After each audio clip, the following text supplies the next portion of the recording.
आइए जानें कि ग्रंथों के सच्चे ज्ञान का तत्सार क्या है, क्योंकि ग्रंथों के सार की सही सूझबूझ में ही हमारी सभी समस्याओं के उत्तर छिपे हैं। प्रभु को पाने के लिए हमें केवल एक ही बात जाननी है, और जब से सत्संग चल रहा है तब से एक ही बात का जिक्र हो रहा है, और वो जिक्र आज भी है और कल भी उसी एक बात का जिक्र होगा कि मैं कौन हूँ। इसी में सब कुछ छुपा हुआ है। ये शरीर जिसे आप ये मनुष्य कहते हैं, ये एक राजदार चीज है। इसका एक भेद है। कोई भी चीज मनुष्य की स्पष्ट नहीं। मनुष्य खुद एक भेद है। इसी भेद के कारण से आप कुछ भी नहीं जान सके। जो लोग जानने की कोशिश सदियों से कर रहे हैं, वो आज भी उसी को जानने की कोशिश में लगे हैं। कोई भी इसको जान न सका, कोई भी इसको समझ न सका। तो फिर आपने ये देखा कि इसकी वो समझने की बजाय लोगों ने और बहुत सी चीजों को बना डाला और बनाकर उसके ऊपर चलने लगे। और इस मनुष्य का, यानी कि मनुष्य ने अपने आप का पीछा, जिसे पंजाबी में खैरा कहते हैं, छोड़ दिया। जो जानने वाला था उसको छोड़ दिया। उधर किसी ने ध्यान न दिया, किसी ने उसकी तरफ तवज्जो न दी। और कामों में जो और संसार में उन्होंने जो तौर तरीके बनाए थे, उसी के ऊपर ये लोग चल पड़े। यकीन करें कि इन सब चीजों की जरूरत ही नहीं थी। जो मकसद वो पूरा करना चाहते थे, वो इन कार्यक्रमों से, इन तौर तरीकों से वो सिद्ध होने वाला नहीं था, और इसीलिए वो सिद्ध न हुआ। ये सिद्धि थी, जिसको सिद्धि भी कहते हैं। सिद्धि क्या थी? जानकारी। किसकी? प्रभु की जानकारी हासिल करने के लिए ये सब जप तप भक्तियां, जो भी तौर तरीके भक्तियों के बने हैं, वो सब केवल प्रभु को पाने के लिए ही किए गए। लेकिन ये तौर तरीके किसी के भी काम न आए, और इन तौर तरीकों को समय समय पे छोड़ते गए और समय समय पे नए तौर तरीके निकालते रहे, क्योंकि कोई भी तौर तरीका कामयाब न हुआ। और यदि कोई कामयाब हो जाता तो कभी भी उसको बदला न जाता, बल्कि उसी के ऊपर चलकर सब आज अपनी मंजिल पर पहुंचे होते। ऐसा नहीं हुआ, क्योंकि जो जानना था वो जान न सके, और जो नहीं जानने की जरूरत थी उसे जानने की कोशिश की। हमें यदि प्रभु को पाना है, प्रभु को अपने हृदय में धारण करना है, प्रभु की शक्ति को अपने में बढ़ाना है, तो हमें केवल अपने आप की ही जानकारी की जरूरत है। जितना आप अपने बारे में जानेंगे, उतना ही आप प्रभु को जानेंगे। जितना आप अपने आप को पहचानेंगे, उतना ही प्रभु को पहचानेंगे। जितनी आप अपने बारे में जानकारी को बढ़ाते रहेंगे उतना ही ईश्वर आपके अंदर बढ़ता चला जाएगा। ये एक बहुत बड़ा भेद है, इससे और बड़ा भेद कोई भी नहीं। एक ही बनाया प्रभु ने भेद, और उसी एक भेद को आज तक कोई खोल न सका।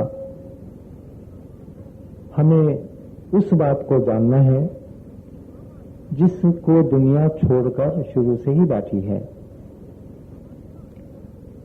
हमें वो बातें नहीं जाननी, या बार बार उनको हमने रिपीट नहीं करना।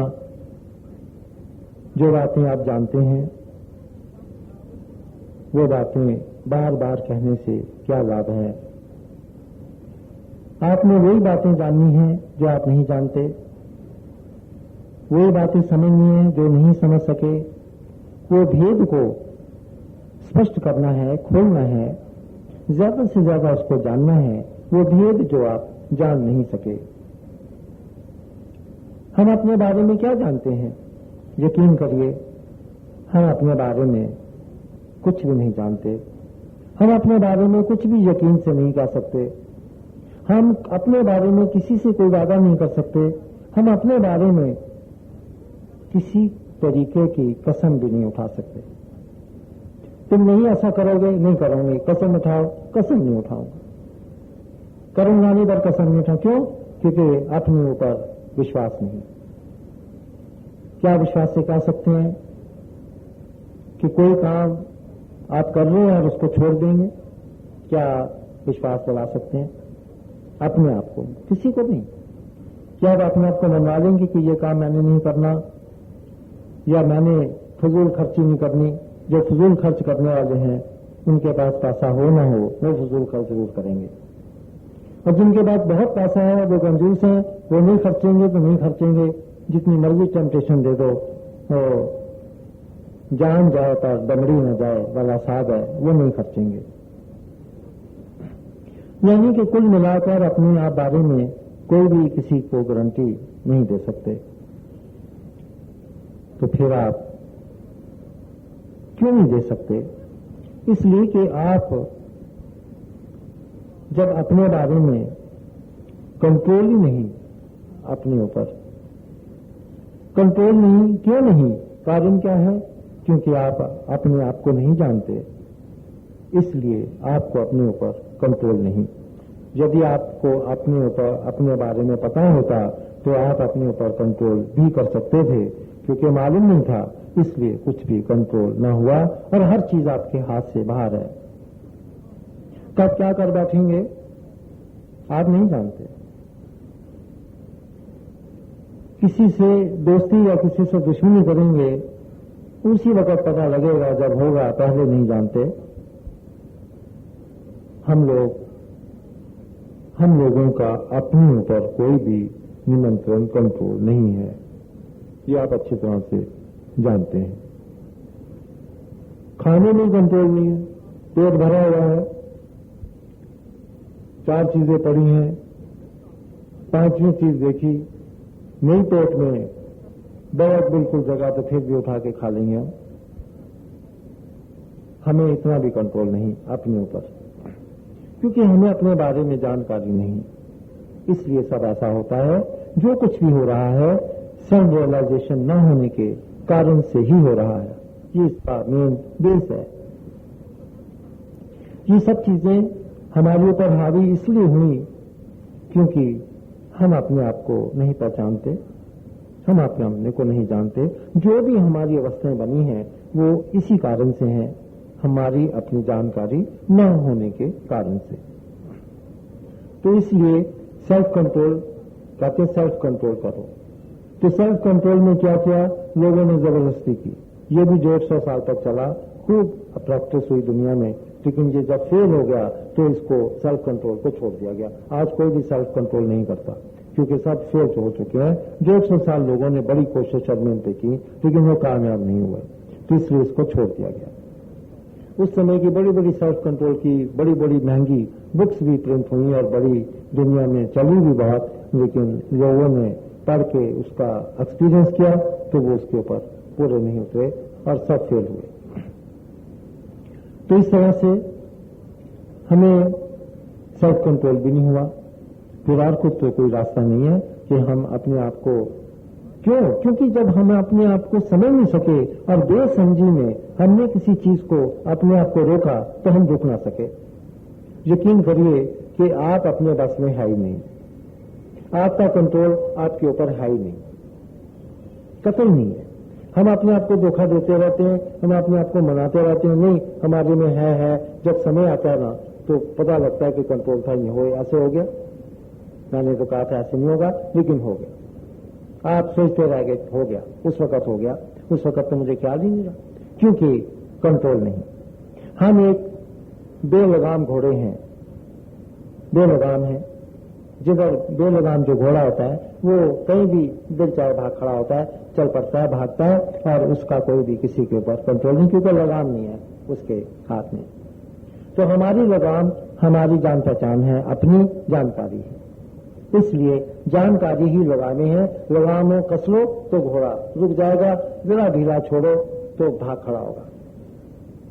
हम बेलगाम घोड़े हैं, इसलिए हमारी लगाम हमारी अपनी ही जानकारी है, अपनी सेल्फ रियलाइजेशन है जो हमारे पास नहीं है। और वो कितनी इंपॉर्टेंट है कि वो इतनी इंपॉर्टेंट है कि सेल्फ रियलाइजेशन में सेल्फ की रियलाइज तो होगी, परमात्मा की भी रियलाइजेशन हो जाएगी, परमात्मा का भी मिलन हो जाएगा। आपकी पहचान में ईश्वर की पहचान है। क्यों? इसलिए क्योंकि आपकी मर्जी में ईश्वर की मर्जी है, आप नहीं जानते। आपकी भावना में ईश्वर की भावना है, आपकी उमंग में ईश्वर की उमंग है। ये खाली आपकी उमंग नहीं है, ईश्वर की उमंग है। आपकी इच्छा में ईश्वर की इच्छा है, आपकी करने में ईश्वर की करना है, आपकी सोच में ईश्वर की सोच है। वो आपकी अकेले की सोच नहीं, कुछ भी आपका अपना नहीं। जो कुछ भी आपका है उसमें सब में ईश्वर की इन्वॉल्वमेंट है। इसी तरह से कर्ता कारण प्रभु एक है। अगर यहां कुछ विचार से होता है तो वो कारण ईश्वर है। कारण ईश्वर तब है क्योंकि उस आपकी मर्जी में उसकी मर्जी थी तो ऐसा हुआ।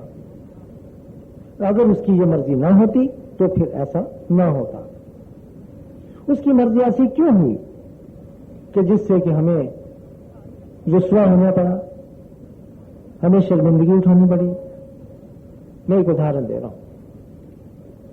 इसलिए हुआ, उसकी मर्जी ऐसी क्यों बनी मेरे शरीर में। मेरी मर्जी तो ठीक नहीं थी और उसकी मर्जी भी ना ठीक थी। उसकी मर्जी आपकी मर्जी में, उन मर्जियों में उसकी मर्जी इसलिए बनी, कर्मों के अनुसार उसकी मर्जी बनी। जो आपके कर्मों में थी उसमें आपकी मर्जी में उसकी मर्जी बनी, वो हो गई। और जिस करनी आपकी मर्जी में आपकी वो कर्म नहीं थे उसमें उसकी मर्जी न बनी तो वो ना हुआ, वो रह गया। अब उसका रिजल्ट जो भी हुआ आपके सामने आया, आपको सुख या दुख का अनुभव हुआ, अब आपका उसका भोग उसने करवा दिया। तो फिर अगर उसकी मर्जी हमारी मर्जी में है तो फिर वो हमारे अच्छाई के लिए क्यों ना उसकी मर्जी ने काम किया। मर्जी तो थी, कामयाब नहीं हुई, क्योंकि सब जगह पे जो हुआ भी ना आपका वो भी अच्छा नहीं हुआ। आप सोचते हैं कि उसमें मुझे बड़ा लाभ हो गया तो मेरा फायदा हो गया, वो फायदे में भी आपका नुकसान हुआ। उस नुकसान का आप अंदाजा नहीं लगा सकते। अच्छा हुआ, खुशी हुई, और खुशी हुई तो आपका शरीर के अंग खराब हुए, उसका बैलेंस लूज हुआ, आपने उस खुशी का नुकसान उठाया।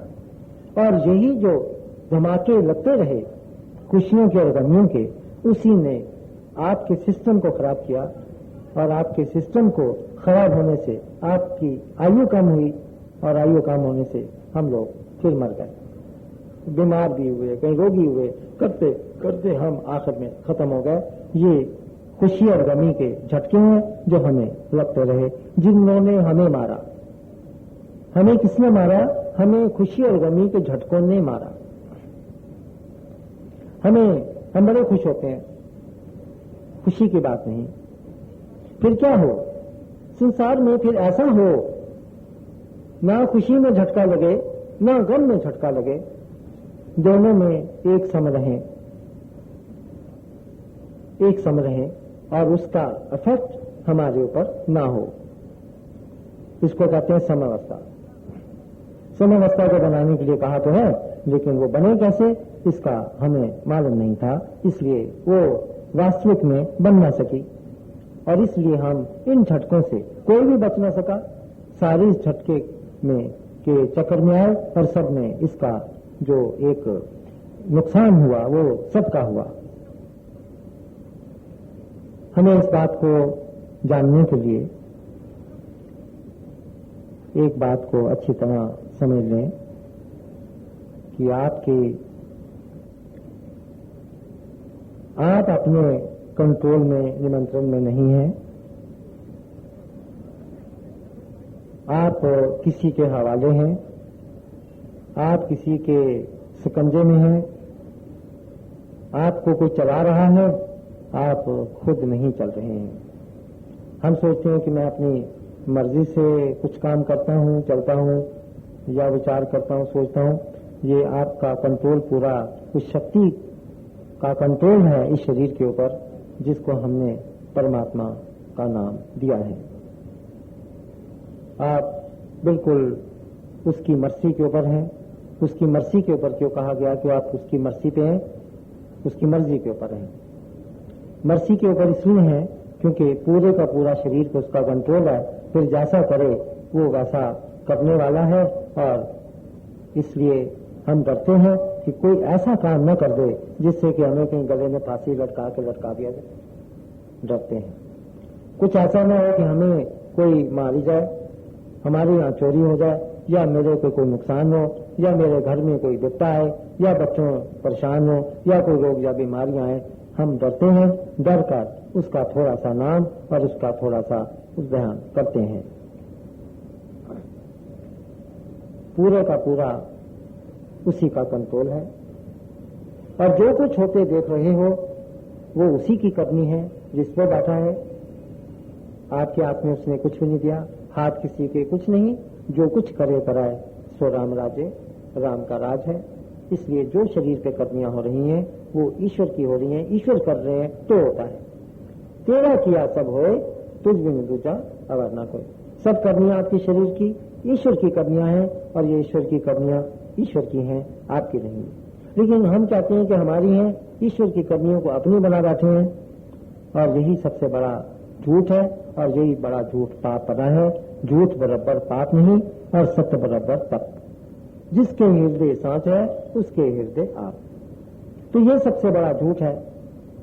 करनियां प्रभु की हैं और कह रहे हैं मैं कर रहा हूं, यही सबसे बड़ा झूठ है और एक ही झूठ है और कोई झूठ नहीं। एक ही झूठ है और एक ही सत्य है। झूठ क्या है? एक ये ईश्वरीय झूठ है। संसारिक झूठ अलग होते हैं, ईश्वरीय झूठ अलग है। आप कहेंगे संसारिक जो झूठ है वो क्या है? वो संसारिक है। उन झूठों का प्रभु से कोई तल्लक नहीं है। प्रभु का तल्लक सिर्फ एक झूठ से और एक सत्य से। एक झूठ के कारण से वो बिछड़ा है और एक सत्य के कारण से वो मिल जाता है। तो एक ही झूठ के कारण से बिछड़े हैं और उसी एक सत्य के कारण से हमने उससे मिल जाना है। तभी तो ग्रंथ में कहा एक शब्द मेरे प्राण बसत है मोर जन्मना। मुक्ति होगी जब आप एक शब्द को धारण कर लेंगे। वो शब्द क्या है? झूठ को छोड़कर सत्य का उच्चारण करो, तभी ईश्वर को सत्य कहा। सत्य बोलेगा तो प्रभु की प्राप्ति होगी क्योंकि सत्य ही ईश्वर है। सत्य को कहना ही, सत्य का उच्चारण करना ही प्रभु का है। सत्य और प्रभु दो अलग चीजें नहीं है। तो सत्य क्या होता है? सत्य एक सच्ची बात को कहा है। वो सच्ची बात ईश्वर का नाम है, यही ईश्वर का नाम है। सच्ची बात करना ही कौन सी वो सच्ची बात है जो ईश्वर का नाम है? वो कितनी सच्ची बातें हैं, ये ईश्वर का नाम है। एक ही सच्ची बात है जो ईश्वर का नाम है, एक ही। वो कौन सा है?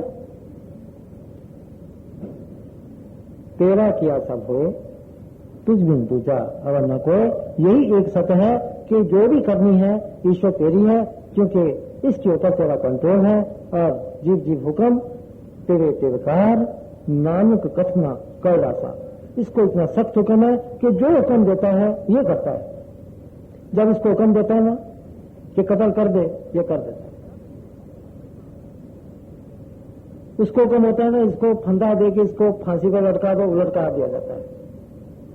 सख्त हुक्म है, टलता नहीं है। और ये चीजें आपके हाथ में नहीं है। कितना बड़ा रिस्क है कि एक किसी के पल्ले में पड़े हैं हम, और एक शक्ति के पल्ले में पड़े हैं। वो जैसे हमें घुमाता है हम घूमते हैं, हमारा अपना कोई वजूद नहीं है। समझ लीजिए, हमारी कोई हस्ती नहीं है, क्योंकि हम कुछ भी करने के काबिल नहीं है। हस्ती उसकी होती है जो कुछ कर सके, हमेशा करने वाले की हस्ती होती है। जब हस्ती का नाम प्रभु से जोड़ा है, क्यों जोड़ा है? प्रभु को पूरी हस्ती प्रभु को तो दे दी है, इसलिए क्योंकि उसके अलावा कोई हस्ती थी नहीं, क्योंकि उसके बिना कोई करने वाला था नहीं।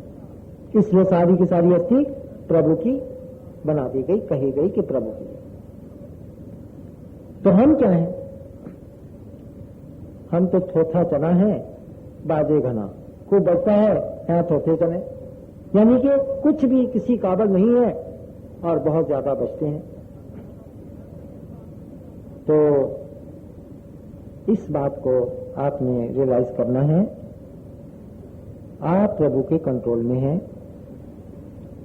आपकी भावना प्रभु की भावना है, आपके विचार मन के प्रभु के विचार हैं, आपकी करनियां प्रभु की करनियां हैं, आपकी सोच प्रभु की सोच है। ये सब कुछ उसी का है, हमारा यहां कुछ नहीं। जो कुछ है सो तेरा, क्या लागे मेरा? सवाल करता है कि क्या मेरा? यहां कुछ भी नहीं है। हम बिल्कुल जीरो हैं, हम किसी काम के नहीं हैं, हमारी कोई हस्ती नहीं है, हमारा कोई वजूद नहीं है। जो भी हस्ती और वजूद बने हैं वो सबके सब मालिक के मानो, मालिक के हैं। मालिक के ऐसे क्यों बन गए? मालिक ऐसी करनियां क्यों कर रहे यहां? क्या मालिक ऐसे ही है? नहीं। वो ऐसा क्यों बना? वो ऐसा था नहीं, जैसा बन गया है। क्यों? क्योंकि हमने उसको स्वीकार नहीं किया, हम उसको माने नहीं। कोई मानेगा इतनी इतनी पाठ पूजा करने वाले कि ये क्या कह दिया जी हमने उसको माने नहीं? हम तो दिन रात उसकी पूजा करते हैं, दिन रात उसका नाम लेते हैं, और ये कहते आपने माना नहीं। अगर वो मनन होता तो यकीन करो सबके साथ प्रभु का वास होता हृदय में, और सारे ही आज बिना दुख के, बिना रोग के, बिना तकलीफ के, बिना चिंता के और बिना मौत के वो पड़े होते। वो मनन नहीं जो करते हैं, वो मनन प्रभु को स्वीकार नहीं। प्रभु कहता है वो मानो जो मैं कर रहा हूं, वो तो मानो नहीं। वो बातें मान रही हो जिसका तो कोई मकसद नहीं बना। करता हूं मैं, कहते हो मैं कर रहा हूं, मेरी करनी को अपनी बना के बैठे हो और हर जगह झूठ बोलते हो। मैं मंदिर जा रहा हूं जी, जिसका काम सुबह से लेकर रात तक झूठ बोलना हो, उसका मेरे से क्या संबंध हो सकता है? मैं सच्चा तो झूठा, झूठे का सच्चे से कभी संबंध नहीं, कभी संबंध नहीं जुड़ सकता, कुछ भी नहीं हो सकता। ये अलग, झूठ अलग, सत्य अलग, ये कभी भी एक नहीं हो सकते। ये अलग के अलग ही रहेंगे। हम झूठे हैं, कितने झूठे हैं? जब से पैदा हुए हैं झूठ ही बोला है। क्यों? क्योंकि सत्य को हम जानते नहीं। जिसको सत्य का पता ही नहीं है वो सत्य कैसे बोलेगा? जब सत्य अभी समझ रहे हैं कि सत्य होता क्या है, कौन सा सत्य को सत्य कहा है, तो बोलने का तो सवाल ही पैदा नहीं होता। जब समझ ही अब रहे हैं कि सत्य है क्या। वो सत्य क्या है? जिस सत्य को ईश्वर के ना ईश्वर से जोड़ा है, जिसको ईश्वर कहा है, वो सत्य क्या है? ओम तत् सत्य जो कहा है कि ओम तत्व का ओम के जो बना हुआ है वो सत्य से बना है। ओम तत्व, तत्व क्या है? किस तत्व का बना हुआ है ओम? ईश्वर किस तत्व का बना है? कोई तो तत्व होगा ना। हम जैसे 5 तत्व के बने हुए हैं, पक्षी 3 तत्व के हैं, कोई 2 तत्व के हैं, कोई 4 तत्व के हैं, कीड़े को 1 तत्व के हैं, कोई 2 के हैं, कोई तत्व से तो बना हुआ है ना। तो वो किस तत्व का बना है? सत्य का तत्व है, सत्य से बना है, सत्य उसका तत्व है। इसका मतलब सत्य है तो वो है, वो सत्य नहीं है तो वो नहीं है। और उस सत्य का पता नहीं, आचार्यों ने भी हाथ खड़े कर दिए और उन्होंने आखिर में लिख दिया सत्य नेति नेति, क्या के बंद कर दिया कि ये ना हाथ में आने वाली चीज है, ना समझ में आने वाली चीज है, इसको तो छोड़ दो आप। इसके बारे में सोचना ही बेकार है, सोचनी फजूल है, क्योंकि ये समझ से बाहर की चीज। तब आचार्यों ने नीति नीति कह के सत्य को ग्रंथों में दर्ज किया, इन शब्दों को, कि ये हमारा रिजल्ट है और इसकी तरह मत कोई जाए, क्योंकि ये नहीं जान सकता, जानने से नहीं जाना जा सकता। और वही सत्य ईश्वर था। कारण यही तो ट्रेजेडी हुई कि जो ईश्वर था वो छोड़ दिया और बाकी जगह ढूंढते रहे। सत्य में ईश्वर था, सत्य को उन्होंने छोड़ दिया, समझ आई नहीं, बाकी चीजों को लेकर चल पड़े। और था ईश्वर सत्य में, सत्य उनके पास था नहीं, इसलिए इतना कुछ करने के बाद भी प्रभु की प्राप्ति नहीं हुई। और वो सारे रिजल्ट जो ग्रंथों में लिखे हैं वो एक भी किसी के पास ना आया। देखिए, कोई भी बात उसके रिजल्ट से पहचानी जाती है, साबित होती है, कहने से नहीं। कोई जितना मर्जी कह दे, कहने से क्या होगा? अगर एक पीतल पड़ा है, उसको सारी जिंदगी सोना सोना सोना सोना करते रहो और सोने की दवाई देते रहो कि ये सोना भाई नहीं, तुम्हें गलत लग रहा है सोना, तो सारी जिंदगी ऐसा करते रहोगे ना तो पीतल कभी सोना नहीं बनेगा। पीतल का पीतल ही रहेगा, वो सोना नहीं बनेगा। देखने में लगता है सोना है, पीलापन भी है, कुछ चमक भी है, लगता है सोना पड़ा है।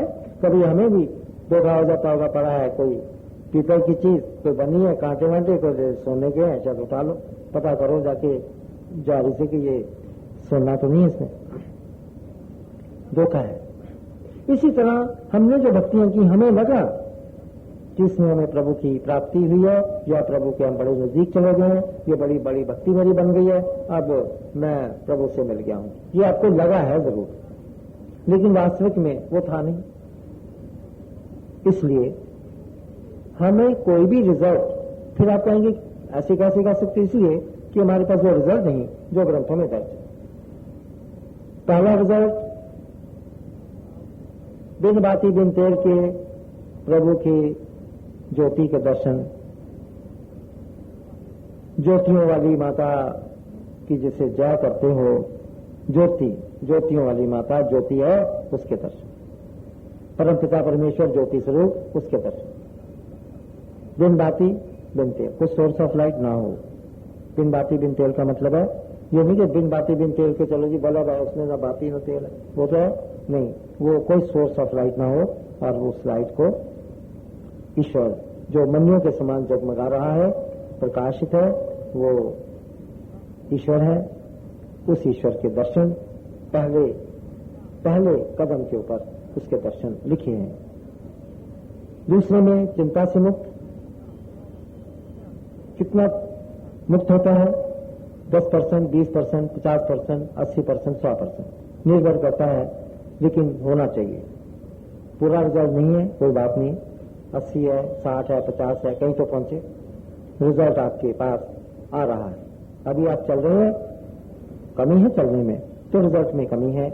जब आप बढ़ेंगे आगे तो ये कमी दूर होती जाएगी और एक दिन पूर्णता आपके अंदर पैदा होगी। वो रिजल्ट नहीं है आगे रिजल्ट कि कोई मैं रोग से मुक्त हूं, कोई रोग मुझे न लगे। लेकिन यहाँ पे आप जानते हैं कि बहुत से ऐसे भी लोग हैं जो दिन रात प्रभु की पूजा करते रहे और वो बहुत बड़े बड़े रोगों से के शिकार हैं। ऐसे भी बहुत केसेस बहुत ज्यादा देखे गए। उसके बाद लास्ट जो एक एक्सपीरियंस था, जो उन्होंने जो लिखा था रिजल्ट, वो किसी के पास नहीं है, स्वाय अवतारों के और किसी के पास नहीं मिला वो, क्योंकि कोई इस तरफ आ ही नहीं सका। जिस ज्ञान को उन्होंने उच्चारण किया वो जानते थे और उसके ऊपर वो चलते थे, उनके अंदर वो शक्तियां आई और वो बच गए। किसने बचाया? ज्ञान ने। वो ज्ञान जो उन्होंने उच्चारण किया और जो ग्रंथों के रूप में हमारे सामने रखे गए और हमारे पास जो आज हैं, ये उन्हीं के उच्चारण है। और वो लोगों के पास ये रिजल्ट थे, और भी रिजल्ट हैं बात, ये इतने नहीं है। गायब होना, गायब होके फिर प्रकट हो जाना, ये भी रिजल्ट उसमें लिखे हुए ऐसे थे। वही बात है, गुरु नानक देव जी मर्दाना पीछे पड़ गया, मुसलमान था कि जी मैंने तो हज पे जाना है, लोग हज पे जा रहे हैं, टोलियों के टोलियां जा रही हैं, तो वो भी कहते हैं चलो भी चलते हैं, मैं इसके खिलाफ थोड़ी, मैं भी चाहता हूं चलो। जब उनके हज वाले मुसलमानों के साथ वो भी चल पड़े तो मुसलमानों ने कहा कि हमारे साथ मत चलो, क्योंकि आप हिंदू हो और मुल्ला को मालूम चलेगा वहां और भी लोगों को कि आप हिंदू हो और हज के इनको साथ ले जा रहे हज पे, तो हमें भी वो बेइज्जती होगी और हमें भी नहीं जाने देंगे। आप हमारे साथ चलो, आप यहीं बैठो, यहीं रहो हमारे साथ, आप अकेले जाना तो जाओ, वैसे तो आगे जाके आपको जाने ही नहीं देंगे, क्योंकि हिंदुओं को वहां घुसने की इजाजत नहीं है। उनका अच्छा भी बैठ जाते हैं, वो वहीं बैठ गए, वो चले गए, वो बैठ गए। मर्दाना का दिल छोटा हो गया, वो कहने लगा लो कमाल है, आप अच्छा भला चाह रहे थे, उसने टोक दिया मुसलमानों ने और आप यहीं बैठ गए हो और हज को कब पहुंचेंगे। उन्होंने कहा बैठो तो सही, सब्र करो। क्या करें, बैठ गए। उन्होंने कहा उसके नाम का उच्चारण करो। उसके नाम का उच्चारण शुरू हो गया, चलता रहा और जब ध्यान पड़ा देखा तो मक्का मदीना पहुंच गया। जहां बैठे हो सामने मक्का मदीना नजर आ रहा है, उसका बुर्ज। पहुंच गया वहां जाके मुल्लों से मिले। मेरा मतलब कहने का है, ऐसा उनकी जीवनी में ये बातें लिखी हैं, पूरी बातें लिखी। आगे चलकर वो वहां पे 1 साल रहे, गुरु साहब मक्के में 1 साल रहे। मक्का में 3 जाने, बाबा मर्दाना और गुरु साहब 1 साल रहे। तो उसके बाद मक्के में जाओ तो मदीने में भी जरूर चक्कर लगाते हैं सब, तब जाके ये पूरा होती है रस्म। तो वो मक्के में 1 साल जाके मदीने की तरफ चल पड़े। चलो भी, उन्होंने कहा कि मदीना भी देखते हैं, वहां भी जाना है, माथा टेकना। उनका चलो। रास्ते में वही जिन्होंने मना किया था कि हमारे साथ मत चलो, वो अब पहुंचे 1 साल के बाद।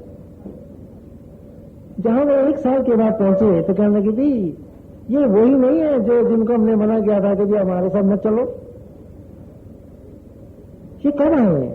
पता लगा ये 1 साल हो गया। वो कहते ये कैसे हो सकता है, हम तभी से चल रहे हैं और इससे ज्यादा चल नहीं सकते, हम साल बाद पहुंचे हैं, तो इनको साल हो गया है भी। ये सारी चीजें गवाही देती हैं इस सत्य की। और मैं आपको इसलिए ये बता रहा था, रेफर किया, आपको रेफरेंस दिया हूं कि ये ना सोचना कि शायद मैं ही कोई अपनी तरफ से ऐसी बात कह रहा हूं कि जो मुमकिन नहीं थी, मुमकिन थी। लेकिन हम लोगों ने जो रास्ता उन्होंने बताया गुरु साहब ने, हम उसके ऊपर नहीं चले।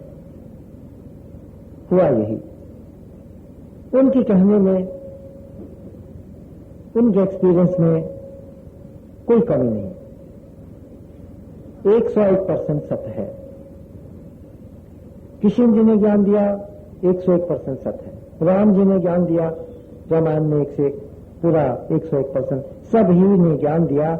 लेकिन गुरु साहब ने जो ज्ञान दिया, उन्होंने तो वेदों शास्त्रों का ऐसे दबा करना, निचोड़ का निचोड़ पूरा ही ग्रंथों में कर दिया। क्योंकि वेद शास्त्र को पढ़कर समझना किसी के बस की बात नहीं थी। उन्होंने उसका खुलासा किया और एक आसान जबान में उसका सारा प्रभु का पूरा भेद, पूरा तत्सार उठाकर उन्होंने ग्रंथ साहब में भर दिया। इससे आसान ज्ञान और इससे आसान शब्द और इससे आसान गाइडेंस मैं आपको बतलाता हूं, कोई और है ही नहीं। जो आसान और जो सीधा रास्ता उन्होंने बतलाया है उससे ज्यादा नहीं है। ये सब है क्या? रामायण भी इसी में आ जाती है, सारी ग्रंथ इसी में आ जाते हैं, गीता भी इसमें आ जाती है, बाइबल भी इसमें आ जाती है, कुरान शरीफ भी इसमें आ जाते हैं। सब कुछ कवर कर जाते हैं ये एक ग्रंथ। और उन सब का खुलासा करके आसान करके बता दिया। जब आसान ही रास्ता हमें समझ नहीं आई तो मुश्किल रास्ते कहां समझ आने वाले थे। ये रिजल्ट निकला कि जो रास्ते उन्होंने बतलाए हम उसको फॉलो नहीं कर सके, इसीलिए हमारे पास वो रिजल्ट नहीं जो रिजल्ट ग्रंथों में लिखे हैं। हमें जो जिसके ऊपर नहीं चल सके उसके ऊपर चलना है। जो मार्ग उन्होंने बताया है उसको समझ के उसी के ऊपर बिल्कुल हमने चलना है। ना दाएं पैर पड़े ना बाएं पड़े, बिल्कुल उसी रास्ते के ऊपर पड़े ताकि हम अपनी मंजिल के ऊपर ठीक तरह से पहुंचे। एक कदम गलत होने से जितना आगे जाएंगे उतना ही अपने आप अपने एम से, अपने मंजिल से दूर होते चले जाएंगे एक कदम के गलत पड़ने से, क्योंकि जितना फासला तय करेंगे उतनी दूर होते चले जाएंगे। इसलिए हमें इनकी बातों, पहली बात तो यह है कि उनकी बातों के ऊपर हमें विश्वास भी नहीं है। हमें उनकी बातों पे पहले विश्वास करना सीखो। आप अपने दिमाग से सस करते हो, अपनी बुद्धि से हम प्रभु को सस कर रहे हैं, उसकी करनियों को सस कर रहे हैं, उसकी शक्तियों को सस कर रहे हैं जो उनके ऊपर से प्रकट हुई।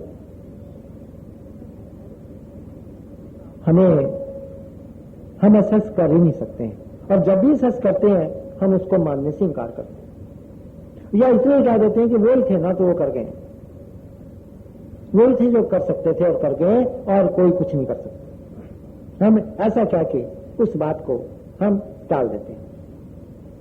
अगर ये उनकी करनियां वो ही कर सकते थे तो फिर ये ज्ञान हमारे लिए क्यों दिया गया? हमें इस ज्ञान से क्या संबंध है? फिर उन्होंने वो प्रभु के साथ एक थे, और अगर ये ज्ञान हमें प्रभु के साथ नहीं जोड़ सकता तो इस ज्ञान का हमें क्या लाभ? गुरु साहब अगर प्रभु को पा गए या उनके साथ थे तो उनके रहने से हमें क्या लाभ? हमें लाभ तब होगा जब हमारे भी हृदय में राम का, प्रभु का वास होगा। इसलिए कि आपके हृदय में प्रभु का वास हो, इसलिए प्रभु ने, उन्होंने इस वाणी का उच्चारण किया और आपको ये बताया कि जब तक तो इस मार्ग पे नहीं चलेगा तो प्रभु की प्राप्ति नहीं कर सकेगा। देखिए, किसी बात को पढ़ना या समझना एक बात है और उसके ऊपर चलना दूसरी बात है। ये दो अलग चीजें हैं। हमने एक ही माना और हमने कहा पढ़ लिया तो हो गया। क्या कहा गुरु साहब ने इस बात पे? सुनिया मन्या, इतना काफी नहीं है, सुनना काफी नहीं है, और सुनने के बाद मानना भी काफी नहीं है। इसको धारण करना है, इंप्लीमेंट करना है। सुनिया मन्या, मन कीता भाव, इसको मन के अंदर भाव बनाना है। इसका क्या, जो सुनते हो वाणी को, उसका भाव बनाओ अपने अंदर।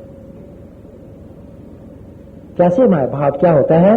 जो जो कहा उसको सत्वचन करके मानो। जो कुछ करे सो भला कर मानियो, भला करके मानो जो कर रहा है। वो तो किया नहीं, भला जी तो नहीं कहा, तो फिर इसका मतलब आपने मन में इसको नहीं बसाया, मन में मन कीता भाव नहीं हुआ, मन में भाव नहीं किया आपने।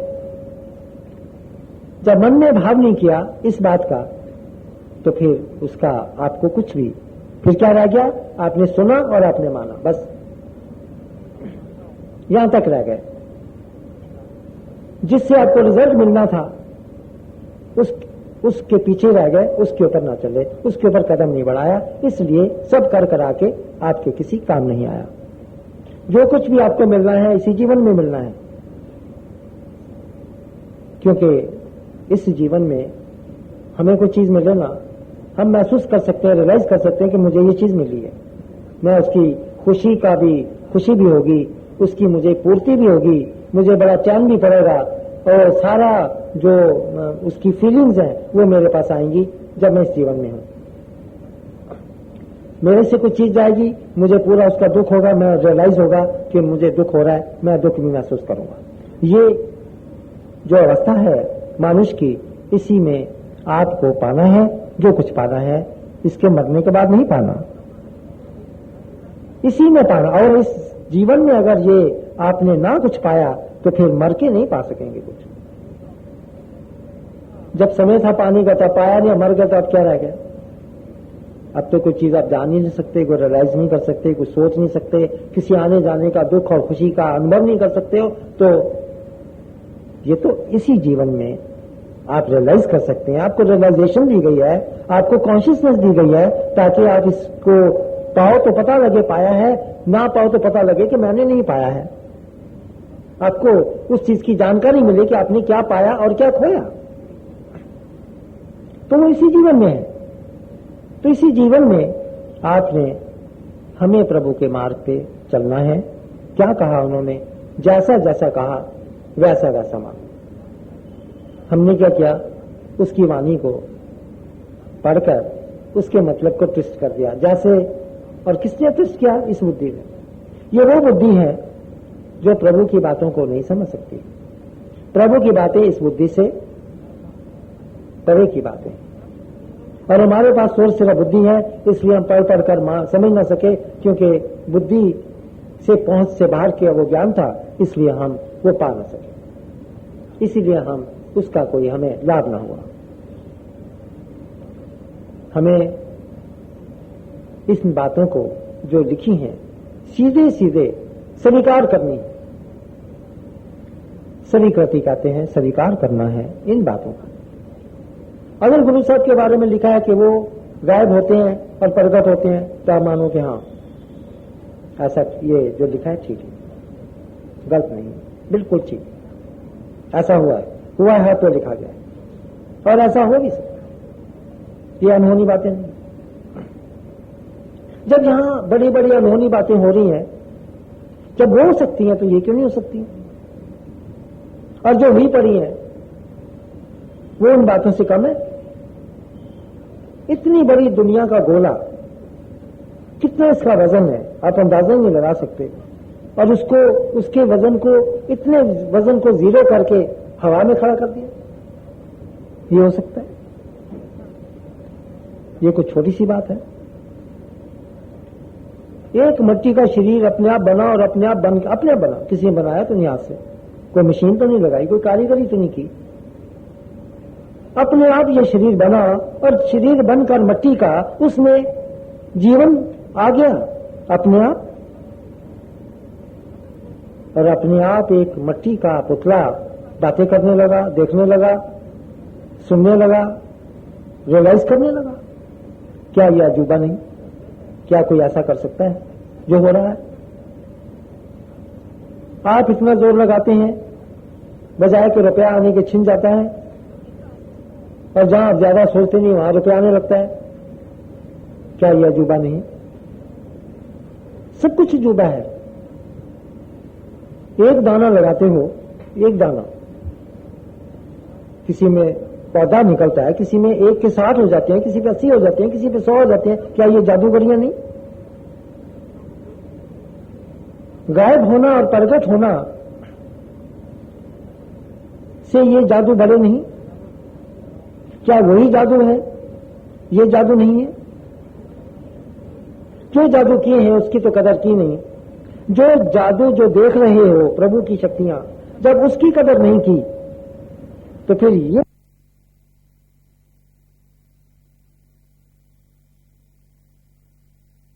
तो यारों की बात क्या मानेगा? इसीलिए मुश्किल पड़ी कि जितना भी समझाया गया, इसमें एक बात ना माने। कौन सी बातें जो कही गई हैं वो न माने, और जो बातें नहीं कही गई उन बातों को खुद बनाकर खुद माना। मैं प्रभु की बात मानने की बात कर रहा हूं, जो उन्होंने कही वो मानी कि नहीं मानी। मैं लोगों की बातें नहीं कर रहा, या यहाँ के रस्म रिवाज हैं, या यहाँ के जो तौर तरीके हैं भक्तियों के, मैं उनकी बात नहीं कर रहा।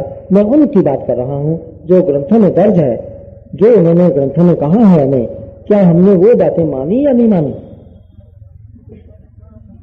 संसार की कर्मियां संसारिक हैं, उन्होंने कर्मियों के लिए कुछ नहीं कहा। कर्मियों के लिए वो कैसे कह सकते थे, क्योंकि उन्होंने कह दिया था कि तेरा किया सब होए तुझ बिन दूजा अवर न कोई। कर्मियां तो उसके हाथ में है, तो मैं क्या कहूं ये कर वो न कर। ये बात बेमानी हो जाती है, जबकि ये बात मानो तो वो बातें बेमानी हो जाती हैं, और जब वो बात ना मानी तो ये बात मानी हो जाती है। आपने वो बात नहीं मानी, इसलिए ये बातें आपके लिए कदरदान हो गई। ये करो, ये ना करो, वो ना करो। आप क्यों? क्योंकि आपने उसकी बात जिसने नहीं मानी तो उसने ये बातें मानी। और गुरु साहब का ज्ञान एक ही था कि देख मर्दानिया रब दे रंग, देखता जा, सब इसी की कर्मियां हैं, देखता जा। बस देखना काम है, करना उसका काम है, देखता जा। हमने मालिक की करनियां नहीं देखी, हमने अपनी करनियां देखी, उसकी करनियां देखी। वो क्या कर रहा है, मैंने क्या किया, फलाने ने क्या किया है, उसने ये कर दिया, इसने ये कर दिया, ये देखा है। इन करनियों में करतार की करनी देखी किसी ने? ये सारी करनियां उस करतार की थी, क्योंकि उसके बिना कोई कुछ कर सकते हैं, और हमने उसकी इस करनियों को स्वीकार नहीं किया। इसलिए हम उसके मार्ग के ऊपर चलने से हमने इनकार किया। हम अपने मार्गों के ऊपर चले, हम उसके मार्ग पे ना चले। हमने इस बात को स्वीकार ना किया। ये कोई भी बात नहीं मानी, जो जो कही वो ना मानी। उन्होंने कितनी बातें कही मानने के लिए, बार बार इसलिए रिपीट करना पड़ता है क्योंकि हमने वो 3 बातें कही और हमने उन तीनों बातों को स्वीकार नहीं किया। बहुत ज्यादा बातें मानने के लिए नहीं कही। मानने के लिए 3 बातें हैं और 3 बातों को हमने पढ़ा। पहली बात उन्होंने कही, एक ओंकार, वो एक ही है, एक ही था और एक से अनेक हुआ है, उसके अलावा यहां कोई नहीं है। एक नूर से सब जग उपजा, वही एक नूर ईश्वर था और वही आकर यहां पर प्रकट हुआ है, और उसके अलावा ना कोई था ना कोई है, क्योंकि लिखा है आद सत्य। आद सत्य का मतलब आद से ईश्वर है, सत्य माने ईश्वर, सत्य ईश्वर के लिए इस्तेमाल हुआ है। आद सत्य, जुगाद सत्य, है भी सत्य, मानो को सिर सत्य, कि ये शुरू से ईश्वर है और ईश्वर था, है और होगा, और कोई नहीं है। हमने इस बात को स्वीकार किया। हमने कहा मैं भी हूं, ये भी है, वो भी है, सारी दुनिया, सब दुनिया को स्वीकार किया, केवल यहां पर उसको स्वीकार नहीं किया। ये भी बात नहीं मानी। उसने कहा वो सच्चा है, वो सच्चा है, इसलिए उसका नाम भी सच्चा है, क्योंकि उसकी करनियां सच्ची हैं। एक आदमी सच्चा तभी होता है अगर उसकी करनियां सच्ची हैं। अगर सच्ची बातें हैं तो ये बातें सच्ची होती हैं, झूठी बातें हैं तो झूठी होती हैं, और क्योंकि वो सच्चा है और उसकी जो भी बात करोगे वो सच्ची होगी। वो बेसिकली सच्चा है, उसकी हर बात जो भी करोगे सच्ची होगी। यही सच्ची बात को उसका नाम कहा, यही उसका नाम है, उसकी बात ही उसका नाम है। हमने उसको भी स्वीकार नहीं किया और हमने और नाम रखे हैं, नाम रखकर उसका जाप करते हैं। हमने उनके हुक्म के मुताबिक सत्य नाम का उच्चारण नहीं किया, सच नहीं बोला। हमने सच कैसे नहीं बोला? हमने क्योंकि उसकी कोई बात नहीं की, इसलिए हमारा कोई भी बात सच्ची ना हुई, झूठी हो गई।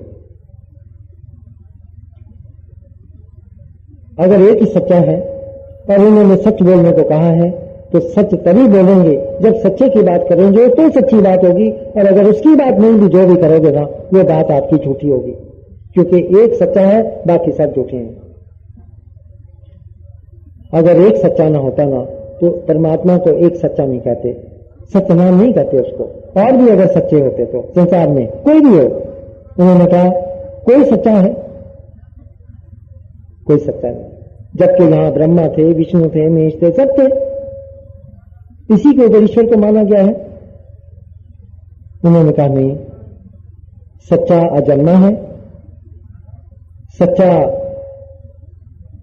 कायम है, दायम है, वो मरता नहीं, वो पैदा नहीं होता। लेकिन ये ब्रह्मा विष्णु महेश समय से पैदा होते हैं और समय के साथ साथ ये समाप्त हो जाते हैं, ये बनते और मिटते रहते हैं। लेकिन ईश्वर वो बना हुआ है शुरू से, वो न बनता है न मिटता। जो नहीं बनता नहीं मिटता वही सच्चा हो सकता है, जो बनता है और बिगड़ता है वो सच्चा हो ही नहीं सकता। ये गुण है उस सत्य का। तभी कहा कि एक ही बात कही पर बार बार याद आती है, और वो बात इस बात की पुष्टि करती है। एक ही बात है कि जिसके हृदय में राम का वास है वो नहीं मरता।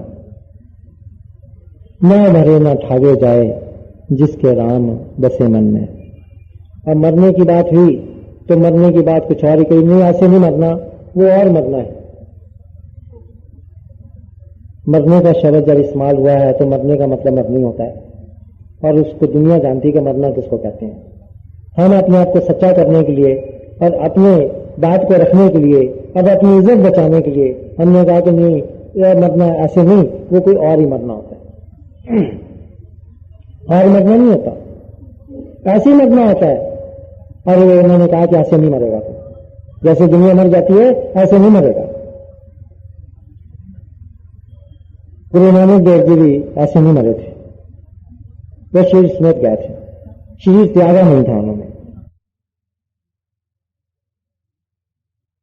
राम जी ने शरीर नहीं त्यागा था, और करोड़ों लोग जो अयोध्या के थे उन्होंने भी शरीर नहीं त्यागा था, वो भी शरीर समेत ही सब ऊपर को उठे थे। जीसस क्राइस्ट के ऊपर शरीर समेत उठे थे गुरु नानक देव जी, और 10वीं पातशाही भी गुरु गोविंद सिंह जी भी घोड़े समेत वो कलगीधर पातशाह चले गए थे।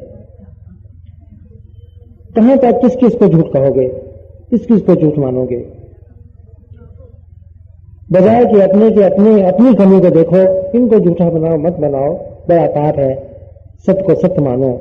ऐसा हो सकता है यदि आप वाणी के पूरे हिसाब से उसी के ऊपर चलो तो। तीसरी बात जो उन्होंने कही, कर्ता पुरुष। पुरुष माने एक ही, ऑल इन ऑल, एक ही है करने वाला। कर्ता पुरुष, करने वाला सब जगह एक ही है और दूसरा नहीं। इसका मतलब है कि जब करने वाला वो है, और वो भी श्लोक इसी बात को कहता है कि तेरा क्या सब होए कुछ दिन तुझा वरना कोई, यहाँ कर्ता पुरुष का वही बात कही। फिर कहा तू करता करना मैं नहीं, जहां हो करी ना हो। यहां और क्लियर करती कि जो होता है उसकी करनी से होता है, तेरी कोशिश से नहीं होता कि तू कहता मैं कोशिश करता हूं मैं कर लेता हूं। जो तेरी कोशिश है ना, वो तेरी कोशिश से तू तेरा नहीं होता, ये उसकी करने से होता है। तो होता है, कोशिश से होते ही नहीं है। तो फिर ये बात मानी, हमने नहीं मानी। हमने हमेशा ये कहा मैंने किया है, या कहा उसने कहा किया है, या फलाने ने किया। यही हमने कहा, उसकी करनी को हमने कहीं पर भी स्वीकार नहीं किया। और कहां किया? जब कहीं हाथ से बाहर निकल गई बात, आज उसकी मर्जी थी। बुरी बातें उसकी मर्जी है, अच्छी बातें आपकी करनी है जी। जो उसकी मर्जी थी, मर गया जी, उसकी मर्जी थी। डाटा बढ़ गया, जीरो हो गया जी, उसकी मर्जी थी। किसी ने भी कहा कभी किसी ने भी जी उसकी मर्जी थी? नहीं। दोनों ही मर्जियां उसकी हैं। जो करे कराए आपे आप मानुष के कछुना हाथ, हर करनी उसकी है। जो हुक्म अंदर सब कोए, बाहर हुक्म ना कोए, नानक हुक्म जे बजा। तो हमें कहने का सारे हुक्म के अंदर चल रहे हैं। फिर आपकी करनी, आपकी मर्जी कहां से हो गई? आपकी करनी आपके करनी से कैसे हो गई? जब उसका हुक्म है सबके ऊपर और हुक्म से हो रहा है, तो फिर आपकी और मेरी और तुम्हारी करनियां क्या है? कहां से आ गई? इसका मतलब हमने उसको कर्तापूर्वक स्वीकार नहीं किया। जो कर लेता है, पहले 3 शब्दों का उच्चारण के एक ओंकार, कि वो एक है भाई, एक के अलावा मत किसी को मानना, जहां भी देखो उसी को मानो, ये उसी का स्वरूप आया है, ये उसी एक से अनेक हुआ है, बैठा वही है। जिस हालात में भी है, चाहे वो तुझको राजे के रूप में नजर आए, तब भी ईश्वर ही होगा। ईश्वर मानना, राजे को राजा न मानना, राजे को ईश्वर मानना, क्योंकि ईश्वर राजे के रूप में भी ईश्वर आया है। और ये जो भीख मांगता फिर रहा है ऐसे, वो उसके रूप में भी ईश्वर ही आया है, रंग भी वो और राजा भी। जब ये बात आपको बतलाई गई, किसी ने मानी? नहीं मानी, नहीं समझ। राजे को देखा तो प्रभु को न माना, रंग को देखा तो प्रभु याद में आया, न माना, तो फिर आपने कौन सी बात मानी? नहीं मानी। अपनी गलती को मानो। जब हम अपनी गलती को नहीं मानेंगे तो फिर हम उस मार्ग के ऊपर कैसे आएंगे? एक बच्चे को मार पड़ती है, तूने चोरी की, अब करेगा? नहीं बोला, मारा है। फिर पूछा, करेगा चोरी? नहीं मारा, फिर मारा। तब तक मार देगा जब तक उसने कहा कि मैं नहीं करूंगा। ये प्रभु की मान है। हमें उसकी करनी को अपने बना के बैठे हैं और उसके रूप को अपने रूप बनाकर बैठे हैं, मानकर बैठे हैं, और उसके नाम के अलग अलग नाम रखकर उसका जाप करते हैं। वो जाप नहीं करते जो जाप करने वाला है, जो कहा है करने को, वो नहीं नाम लिया, सत्य नाम नहीं लिया। सत्य उसका नाम है, सत्य नाम नहीं लिया। सत्य नाम क्या है? वो नाम क्या है? एक भावना में वो नाम बना कि वो एक है, और दूसरा ये बना कि करने वाला वो है। ऐसा उसके हुक्म में है। करनी यानी अगर उसकी करनी है तो उसका हुक्म क्या लो या उसकी करनी क्या लो, एक ही बात है। उसकी करनी है, उसका हुक्म है, यानी उसकी मर्जी है। जिव जो हुक्म तो वे तिरकार, नानक कथमा कर दासा। क्या इस बात को हमने माना कि भाई जो भी हो रहा है उसके हुक्म में हो रहा है, और जो भी हो उसका हुक्म मानो? यही मुश्किल है। नहीं मानते तो फिर कौन सा सबर गया? चलो नहीं माना ना हम लोगों ने आज तक, तो फिर हमें कौन सा फायदा हो गया?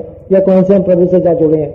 या कौन सा हमारे दुख दर्द खत्म हो गए हैं? या कौन सा हम मौत से बच गए हैं? क्या हुआ इसमें से? या क्या हमने उसके दर्शन कर लिए हैं?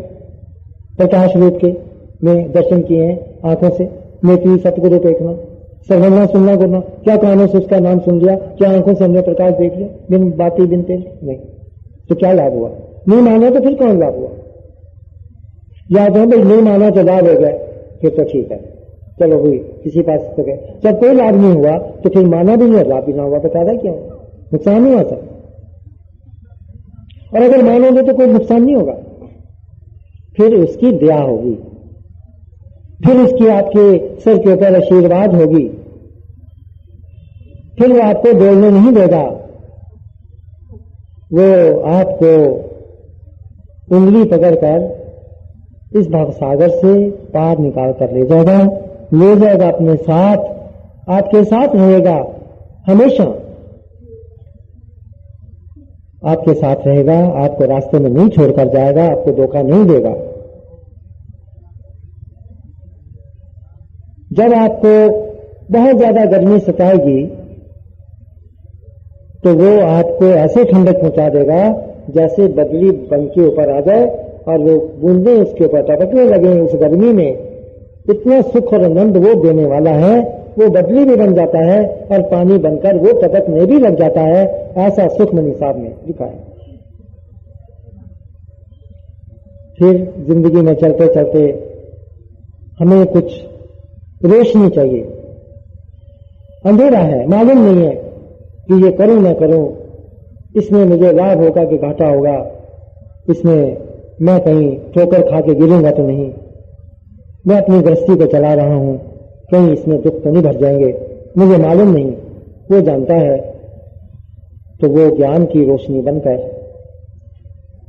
आपके अंदर जगमगाएगा और आपको ठीक मार्ग पर लाएगा।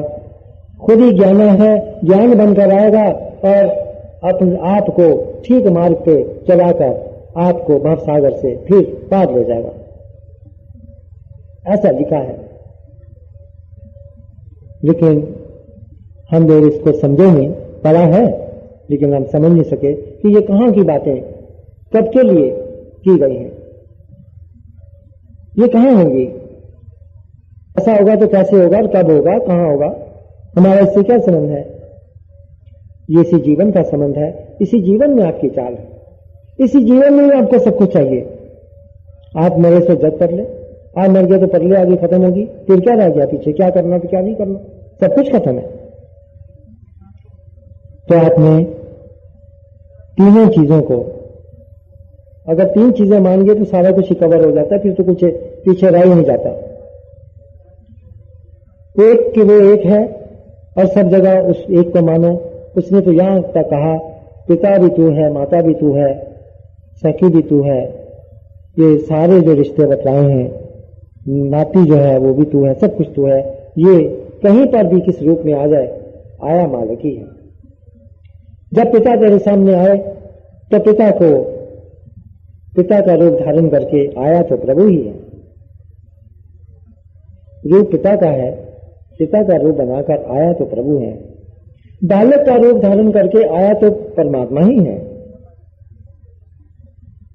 बीवी का रूप धारण करके आया तो परमात्मा ही है। माता का रूप धारण करके वो खुद ही आया है, कोई और नहीं आया।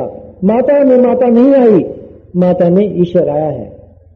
ये सब रूप ईश्वर ने धारण कर रखे हैं, क्योंकि ईश्वर के अलावा यहां कोई था नहीं, ना कोई था, ना कोई है, ना कोई होगा।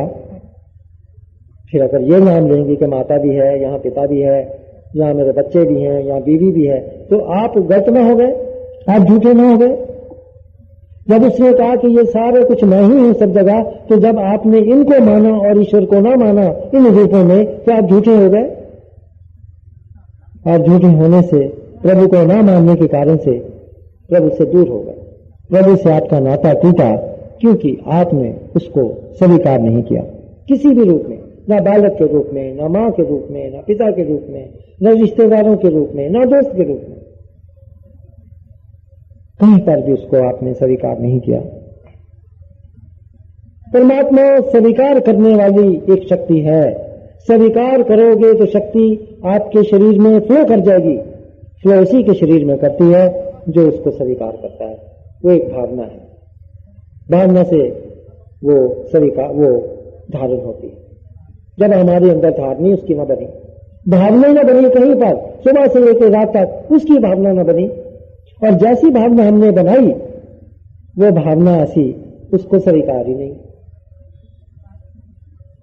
वो स्वीकार होती तो वो आपके शरीर में, आपके हृदय में प्रवेश कर जाए। वो प्रवेश क्यों नहीं किया उसने? इतना कुछ हमने किया, गुरुद्वारे गए, मंदिर गए, पाठ 3 दफा का पाठ किया, पूजा की, सब कुछ किया, लेकिन उसका कहीं पता न लगा। क्यों? कभी सोचा? मनुष्य अपने आप को ज्ञानी मानता है, अपने आप को समझदार मानता है, और वो ये सोचता है कि जो मैं कर रहा हूं ना 100% मैं ठीक कर रहा हूं, जो भी मैं भक्ति कर रहा हूं ना बस यही ठीक है, ये परफेक्ट है और मैं परफेक्ट भक्ति कर रहा हूं। चलो मैं मान गया परफेक्ट भक्तियां हैं, और उसके रिजल्ट कहां है? चिंता से मुक्त हो गए, रोगों से मुक्त हो गए, अब कोई रोग नहीं। अब वो शक्तियां आई जिस शक्तियों का जिक्र है, क्या उसके ज्योति स्वरूप के, प्रकाश रूप के दर्शन हुए जिसके बारे में जिक्र है? क्या वो नाद सुनाई दिया जिसके बारे में जिक्र है? क्या आप कह सकते हैं कि आप आंखों से परमात्मा के उस प्रकाश को देख रहे हो और देख सकते हो जिसके बारे में ग्रंथ साहब में जिक्र है? नेत्री सतगुरु देखना। सतगुरु क्या है? प्रकाश रूप है, परमात्मा नूर अराई है, गॉड इज लाइट। सब जगह सब धर्मों ने उसका एक प्रकाश रूप बतलाया है। क्या वो प्रकाश प्रकट हुआ जो उसका स्वरूप है? नहीं देखा। ये क्यों नहीं देखा? इसलिए कि जिनको भक्तियां मानते हैं वो भक्तियां नहीं है। अगर भक्ति होती तो कुछ ही समय में प्रकाश प्रकट होता। आप उसके दर्शन करते परमात्मा के, आपको पता लगता कि हाँ परमात्मा ये है। अभी तो प्रकाश को सुना ना, वो प्रकाश रूप है, देखा तो नहीं। आपने देखा नहीं तो इसका मतलब आपने उसको अटेन नहीं किया। क्यों नहीं अटेन किया? क्योंकि अटेन करने वाली भक्ति नहीं की, इसलिए अटेन नहीं। ये जी की बात है। ये रिजल्ट है, ये बताए हैं ग्रंथों में बताए हैं कि मुझे कैसे पता लगेगा कि मैं ठीक रास्ते के ऊपर हूं या गलत रास्ते के ऊपर। मैं उस रास्ते पे ऊपर हूं जिसके ऊपर प्रभु की प्राप्ति होती है कि मैं उस मार्ग के ऊपर हूं जिसके ऊपर प्रभु की प्राप्ति नहीं होती, मुझे पता तो लगे। तो ग्रंथों में उसकी निशानियां दी कि जैसे जैसे ये निशानी पहली आए तो समझ लेना कि तेरा मार्ग सच्चा है, तेरा मार्ग सीधा प्रभु की तरफ जाता है। क्योंकि जिस मार्ग के ऊपर तू चल रहा है उसके ऊपर प्रभु खड़े हैं। ये देख, प्रभु अपने मार्ग के ऊपर खड़े हैं, किसी और जगह नहीं खड़े हुए। किसी देवी के मार्ग के ऊपर परमात्मा नहीं खड़े, किसी भी देवता के मार्ग के ऊपर परमात्मा नहीं खड़े हैं। परमात्मा केवल अपने ही मार्ग के ऊपर खड़े हैं, वो मार्ग जो उन्होंने ग्रंथों में दर्ज किया है और रास्ता तकलाया है। जो उस पर चलेगा वही उस रास्ते के ऊपर खड़ा पाएगा, तो पता लगेगा कि मेरा मार्ग सच्चा है। ये निशानी है, निशानी है उस भक्त के लिए कि तेरा मार्ग ठीक चल रहा है, शाबाश चल। चलना है आपने, तसल्ली करनी है, ये कंफर्मेशन। आप कहोगे जी कैसे पता लगेगा कि ये परमात्मा का मार्ग है या गलत मार्ग है, ये ठीक है?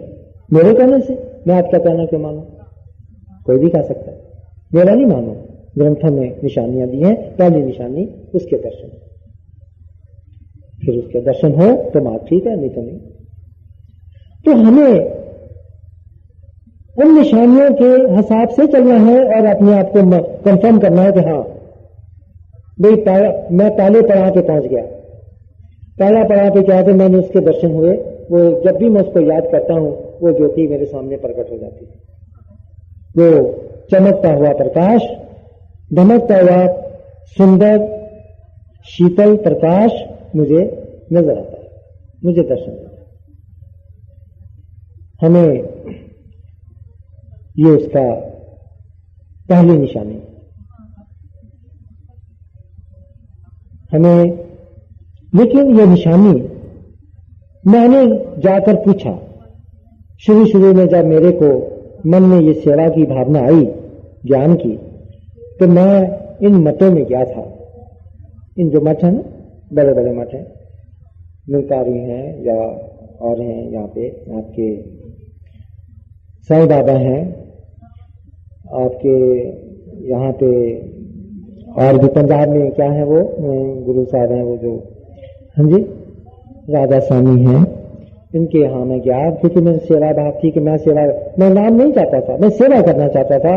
क्योंकि मेरे मन में एक सेवा भाव आया, एक ज्ञान आया और उसने मुझे सेवा के ऊपर मेरे को खींच लिया। मैं वहां गया, उनसे बात की, उनके सेक्रेटरी से मिला, उनको जाके कहा कि मैंने एक ही सवाल किया। मैंने कहा जी आपने प्रभु के दर्शन किए हैं? ऐसे कहते हैं जी नहीं। मैंने कहा आपके गुरुओं ने बताया हो कि भी ऐसे दर्शन होते हैं या उन्होंने क्यों? कहते जी नहीं, ऐसी कोई बात यहाँ नहीं है। कहने लगे क्यों, क्या बात है? मैंने कहा जी बस यही मैं पूछने आया था, तो मैं सेवा के लिए आया था और ये जानकारी जरूरी थी मेरे लिए, तो इसलिए मैं बस जा रहा हूं। मतलब कहने का, इन सबके पास गया, वो इसके बारे में कुछ भी नहीं जानते, वो इसको जानते ही नहीं है, समझते नहीं है, वो उनको पता ही नहीं है कि ऐसा भी लिखा है या ऐसा निशानी है या ऐसा होना है। तो इस तरह से फिर शुरू किया मैंने इस सेवा को एक आदमी से। एक आया था मेरे पास, एक से शुरू हुआ, थोड़े अच्छे हैं, ज्यादा क्या करने हैं। वो चाहिए जो वाकई ही प्रभु को स्वीकार करने वाले हैं, जो प्रभु को मानने वाले हैं, जो प्रभु को मान सकते हैं, वो कम होते हैं। दिखलावा करने वाले बहुत होते हैं, प्यार करने वाले बहुत कम होते हैं। जिनको प्यार होता है प्रभु से, वो प्रभु की बात को सुनकर स्वीकार कर जाते हैं। जो प्रभु की तरफ के नहीं होते, जिनको प्रभु से प्यार अंदर से नहीं होता, वो प्रभु की बात सुनते हैं, सुनकर चुपचाप वहां से उठकर चले जाते हैं। कईयों को तो बड़ा गुस्सा आ जाता है प्रभु की बात सुनकर, और वो लाल पीले होकर वहां से निकल जाते हैं। मैंने ऐसे भी देखा है, लाल पीले बड़े गुस्से में उठे हैं और चले गए हैं। प्रभु की बात कर, हम तो अच्छी बातें सुनने आते, गुणों की बातें सुनने आते, ये तो और ही बात प्रभु की कर रहे हैं। प्रभु की बात सुनने की, और जिनको की वो नहीं है दे, और वो आज तक आते हैं, उसकी बात सुनते हैं, और जिनको नहीं है वो चले जाते हैं। इसके ऊपर प्रभु की अपनी मोहर है। मैंने छांटी क्या करनी है, और प्रभु बैठा है ना छांटी कर। छांटी तो शुरू से ही पड़ी है, वो अपने आप छांटता है। कौन? उसका ज्ञान ही, उसकी वाणी ही छांटती है। वाणी खुद ही छांटती है, क्योंकि वाणी खुद ही ईश्वर है।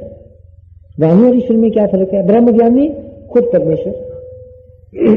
ये जो ब्रह्म ज्ञान है, ये खुद ईश्वर है। गुरमुख नादन गुरमुख वेदन गुरमुख व्यासमय, तेरा परमात्मा ये शब्द है, और ये ग्रंथों में शब्द रूप में समाया हुआ है। ये तेरा ईश्वर, शब्द ईश्वर है, समाया है, तो ये ज्ञान ही ईश्वर है जो समाया हुआ है। ईश्वर का अंदर ज्ञान है तो आपके अंदर ईश्वर है। अगर ईश्वर का ज्ञान नहीं तो आपके अंदर ईश्वर नहीं। समझ लीजिएगा, ईश्वर का ज्ञान खुद ईश्वर है। इस बेस के ऊपर कहा कि यार शब्द ईश्वर है, और यही एक शब्द जो वाणी में लिखा है, ये उसमें समाया हुआ है। ईश्वर आपका वाणी में समाया है, और ये शब्द, ये तेरा गुरु है। इस गुरु को उठाकर, शब्दों को उठाकर अपने हृदय में ले जा, तो क्या होगा? ये गुरु है, ये अपने आप ही गुरु है, और आपे गुरु, और आपे गोविंद, आपे गुरु है, आपे गोविंद। गोविंद भी है, गुरु भी है, चेला भी है, तीनों अपने आप है। कर कर देखे कि तो अपना जो तिसरी बचाई, अपने आप करता है, अपने आप देखता है, अपने आप ही खुश होता है। ये सब काम उसके हैं, सब करनियां उसकी हैं, खुद ही करने वाला है। बस यही है कि वो आपके शरीरों के ऊपर कर रहा है, और क्योंकि वो आपके शरीरों पे कर रहा है, इसलिए आपको लगता है कि मैं कर रहा हूं। लगता है आपको, यही बहुत बड़ा भ्रम पड़ा है आपको, हम लोगों को। जब उसकी करनी हमारे ऊपर थी ना, तो हमें लगा कि ये हमारी है, ये शरीर के ऊपर थी, लेकिन हमारी नहीं थी। ये हमें गलती लगी, और इसी गलती को दूर करने के लिए ग्रंथों में इस बात का बार बार ज्ञान और जिक्र किया, ताकि इस गलती को महसूस करें। और यही सबसे बड़ा भ्रम पड़ा है इंसान को, जिस भ्रम के अंदर ये झूठा हो गया है। और ये झूठ क्योंकि पाप बन गया, झूठ बराबर पाप नहीं, ये झूठ है, ये पाप हमारे लिए बन गया। झूठ बोला कि ईश्वर की करनी को अपनी मान कर बैठा, और उसको अच्छाई बुराई में तोड़ने लगे। इसी से हम पाप के भागी बन गए। ईश्वर की करनी को देखिए, उसने कहा है कि मैं अच्छाई बुराई में रहते हुए, ये भी कह दिया कि अच्छाई बुराई में मैं ही रह रहा हूं, कोई और नहीं है। तो क्या जी ये बुराई है यहां? वो कहता है मैं ही उसमें। वहां अच्छाई है, कहते उसमें भी मैं ही। लेकिन मैं अच्छाई बुराई में रहते हुए भी अच्छाई बुराई से मुक्त हूं। मैं मुक्त हूं, तो मुक्त नहीं है। जब हमने कहा ना अच्छाई बुराई मेरी, तो मैं डूब गया अच्छाई बुराई में, मैं फंस गया अच्छाई बुराई में। जब आपने कहा कि ये अच्छाई तेरी और बुराई तेरी, तो वो तो फिर क्या हुआ? या ना अच्छाई गई ना बुराई गई, क्योंकि वो तो मुक्त था। इसलिए अच्छाई बुराई से, किसी भी दुष्टता से निकलना है। जब तक उसकी नहीं बनाओगे वो आपकी जान नहीं छोड़ेगी। वो डरती है इस मालक से, रोग डरते हैं मालक से, मौत डरती है उस मालक से, चिंताएं डरती हैं उस मालक से, दुख डरते हैं, सुख डरते हैं उस मालक से। वो किसी से नहीं डरते, वो मालिक के सेवक हैं। हमारे लिए कसाई हैं, हमारे लिए जो कसाई हैं ये उसके सेवक हैं। ये कमियां मालिक की मानोगे तो यही चीजें आपकी सेवा करेंगी। अगर उसकी कमियों को अपने बनाओगे तो वही सेवक आपको नुकसान पहुंचाएंगे, आपको दुख देंगे, रोग बीमारियां लगकर आपको तंग करेंगे, चिंता बनकर आग लगा देंगे, अंदर चिता बना देंगे उसको। नहीं बच सकेगा कोई, ना बच सका है कोई। बचना है तो अपने आप को प्रभु के हवाले करो। प्रभु के हवाले करोगे तो बचोगे, नहीं तो इन शक्तियों से कोई नहीं बच सकता। ना कोई बचा है, ना कोई बचेगा। तो कैसे करें आप प्रभु के हवाले? ये क्या कि प्रभु मैं तेरे हवाले हूं? नहीं, शरीर की हर करनी को ईश्वर की करनी को मानो तो ये हवाले हो गया उसके। फिर क्या हुआ? अब मैं नहीं, अब हरि है। मैं नहीं तो हरि है, और अगर मैं हूं तो हरि नहीं।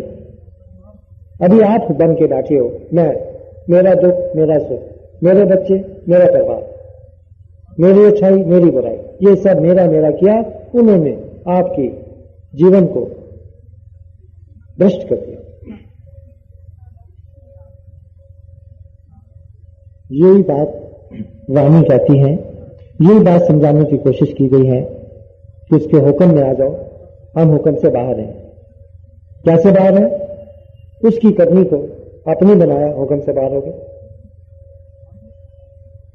उसकी करनी को नहीं मानो तो हुक्म से बाहर हो। अगर उसकी करनी को मानो तो आप हुक्म के अंदर हो। वो कहां हो रही है? शरीर के ऊपर हो रही है आपकी। ये हुक्म में चलता है।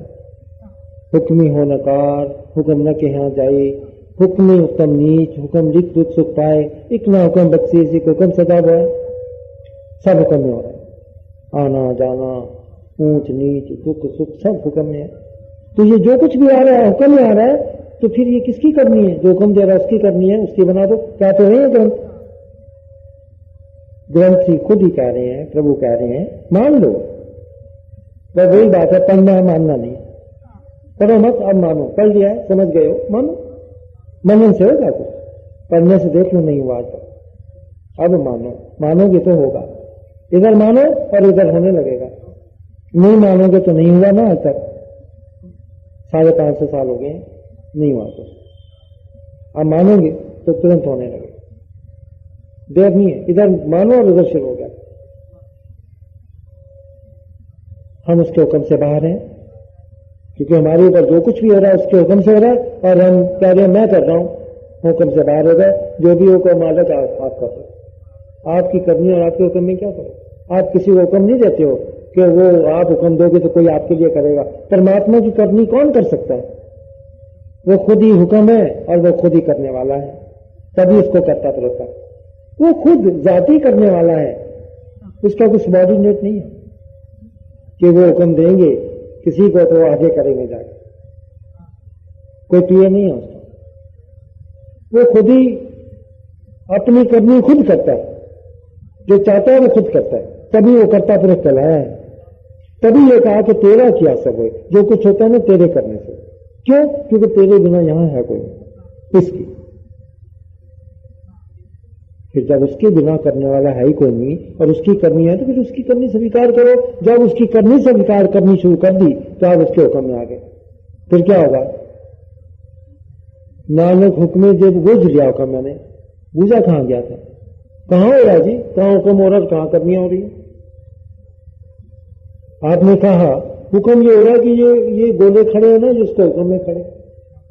ये सूरज में आग लगी है ना, आज तक नहीं बुझी, ये हुक्म से हो रही, अभी तक जल रही है, भागड़ मचा हुआ। अच्छा, और क्या हो रहा है? ये पौधे निकलते जा रहे हैं उसके हुक्म से, फूल निकलते जा रहे हैं उसके हुक्म से, सारा कुछ, बारिश हो रही है उसके हुक्म से हो रही है। वही करने वाला।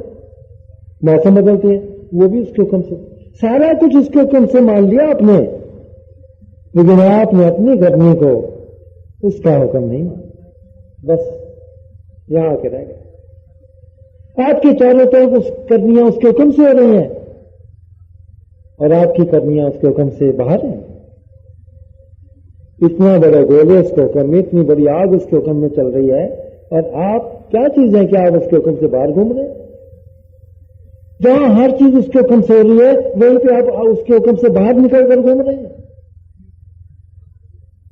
कितना बड़ा अहंकार है, इससे बड़ा अहंकार हो ही नहीं सकता कि मैं ही मालिक के हुक्म में नहीं हूं, बाकी सारी चीजें मालिक के हुक्म में।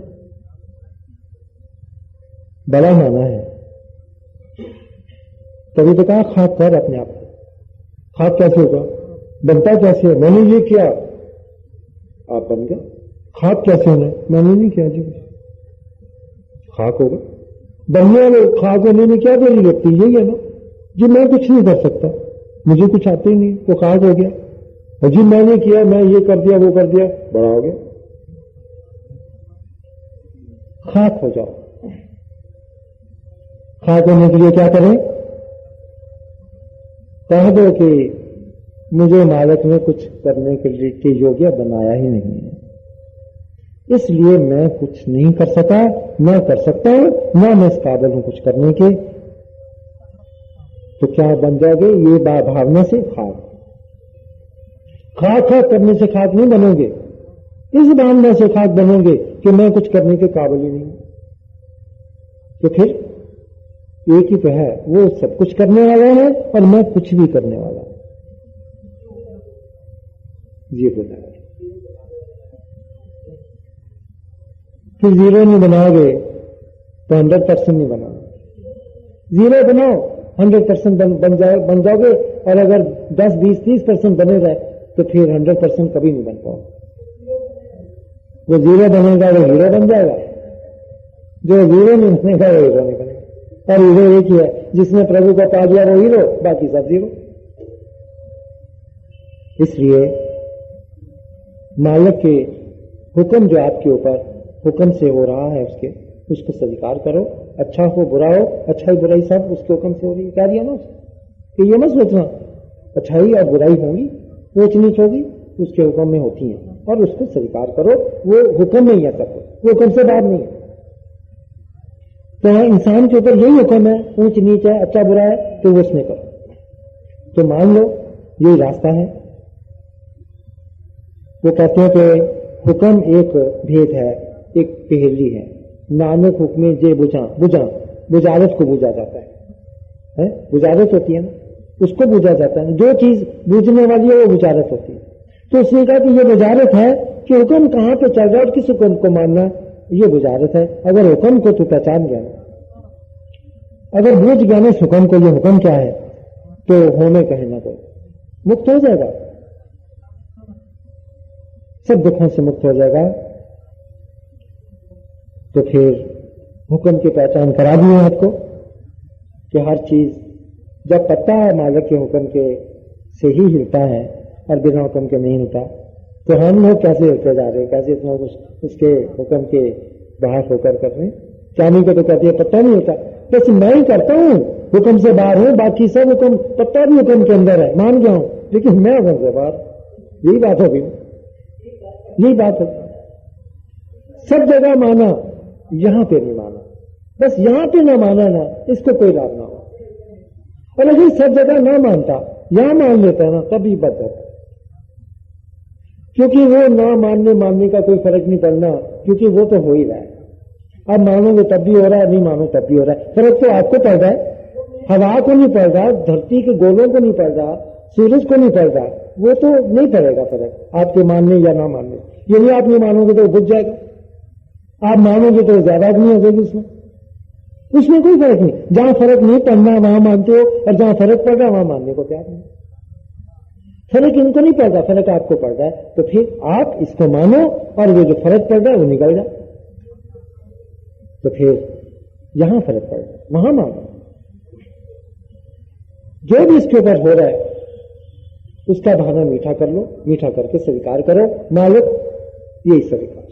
ये गुरु साहब की जगह जगह पे उन्होंने सब अपनी जीवनी में जो उनका जीवन के जो लिखा है गुरु साहब की, उन्होंने बार बार यही कहा है कि देख बाजा करतार के रंग, करतार के रंग है, करतार की कमियां देखता जा, बोल मत कुछ, यहां से उठा के वहां ले गया, देख उसके रंग दे, ये वही करने वाला है।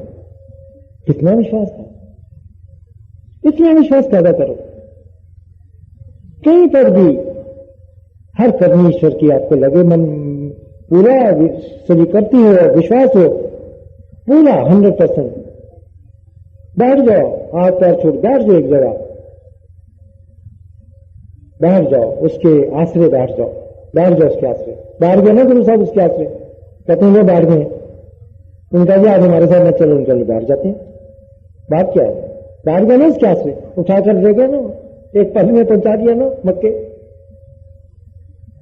ऊपर भी पहुंचा दिया, इतनी ऊंचा पहुंचा दिया, एक पल में चले गए कि सारी जितनी भी सृष्टि है ना, सूरज चांद तारे सब नीचे में रह गए, वो ऊपर। ये सब प्रैक्टिकल है, थ्योरी नहीं है।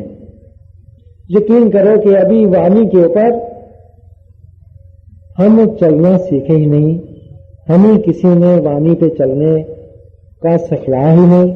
अभी ये कहानी शुरू ही नहीं हुई, अभी ये कार्रवाई शुरू ही नहीं हुई, अभी तो पढ़ने में मस्त है सब, अभी पढ़ने में लगे। पढ़ाई जब खत्म होगी, पढ़ाई नहीं खत्म हुई ना, देखो ना, जब पढ़ पढ़ के समझे नहीं तो पढ़ते चले जा रहे हैं। जब एक बात को समझ जाओगे ना तो दोबारा पढ़ता नहीं आदमी। एक बच्चा ना वो किताब को पढ़ेगा जब तक वो समझता नहीं, और जब समझ जाएगा ना फिर वो नहीं पढ़ेगा। उसको कहना पढ़, तो कहेगा मैं समझ गया, मैं क्या पढ़ूं? पागल है, पागल है, मैं पढ़ू, मैं सब कुछ जानता हूं जी, मैं जान गया क्या दिखा इसमें। और क्योंकि हम जाने नहीं इसलिए पढ़ते जाए, और जिस दिन जान गए उस दिन ये पढ़ना बंद हो जाएगा। फिर क्या होगा, फिर मनन के ऊपर आ जाए। मनन कर, क्या वाणी का मनन कर। हम वाणी का मनन करने की जगह वाणी को पढ़ रहे हैं, मनन नहीं कर रहे।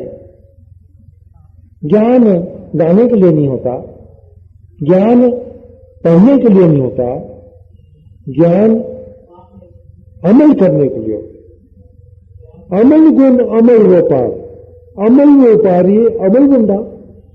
अमल में ये सब कुछ मिलना है तुम्हें, अमल तो करता नहीं। गुण भी मिलेगा यहां तो अमल से मिलेगा। बैठे बैठे तो गुण में हो जाएगा, बैठे बैठे तो कुछ भी नहीं। करेगा तो गुणी होगा, तुम्हें कुछ मिलेगा। जब पैसे कमाने होते हैं तो तुम्हें पता है कि मैं जाऊंगा नहीं ना नौकरी पे, तो मुझे तनख्वाह नहीं मिलनी, बच्चे भूखे मर जाएंगे, वो तो तुम्हें क्या पता है। और हमें फिर वाणी के ऊपर चलना नहीं आया कि वाणी पे कैसे चले। और चीजों का हमें मालूम था, संसार में समझा दिया था, देख भाई अमल करना है तो जाके नौकरी कर, पैसे मिलेंगे तब मिलेंगे, नहीं तो नहीं मिलेंगे। बिजनेस कर या जो भी कर, कुछ करेगा तो हो। और वाणी पे कैसे चले वो नहीं बता, इसलिए हमें इस वाणी का याद नहीं हुआ। ये वाणी धुर की वाणी है, और ये धुर की वाणी है, और जो भी इसको धारण करता है ना वो उसको धुर में पहुंचा देता है। धुर में धुर की वाणी है ना, ईश्वर, जहां ईश्वर है वहां पहुंचा देती है वाणी, क्योंकि ये वहां की वाणी है। जो ईश्वर से वाणी आई है उसमें ईश्वर तक पहुंचाने की शक्ति है, और जो संसारिक वाणी है वो ईश्वर की वाणी ईश्वर तक नहीं पहुंचा सकती। इसलिए वाणी संसारिक हमें ईश्वर तक नहीं पहुंचा सकती। हमें ईश्वर की वाणी को समझना है, और जो जो कहा है, सबसे बड़ी बात 100 बात की उन्होंने एक ही बात कही, ये कही कि तू मेरे हुक्म में है, बस मान ले कि मैं उसके हुक्म में हूं, जो भी हो सत्य वचन कर। सत्य वचन किसके लिए कहा? जो भी तेरे साथ हो सत्य वचन। जो कुछ करे सो भला कर माने, जो कुछ तेरे साथ वो करे भला करके मान लेना, भला जी सभी का। इन डिस्कोर्सेज में कही गई सच्ची बातें परमात्मा की तरफ से आई हैं। यह सच्ची बातें खुद परमात्मा है। इन बातों को समझने और स्वीकार करने से आपके अंदर परमात्मा बढ़ता जाएगा। समय समय पर हम और डिस्कोर्सेज भी अपलोड करते रहेंगे। यदि आप इस सत्य ज्ञान के अधिक डिस्कोर्सेज सुनना चाहते हैं तो आप हमें nobelfoundation@gmail.com पर संपर्क कर सकते हैं या कमेंट्स सेक्शन में अपने डिटेल्स और रिक्वेस्ट दे सकते हैं और प्लीज हमारे चैनल को सब्सक्राइब भी करिए।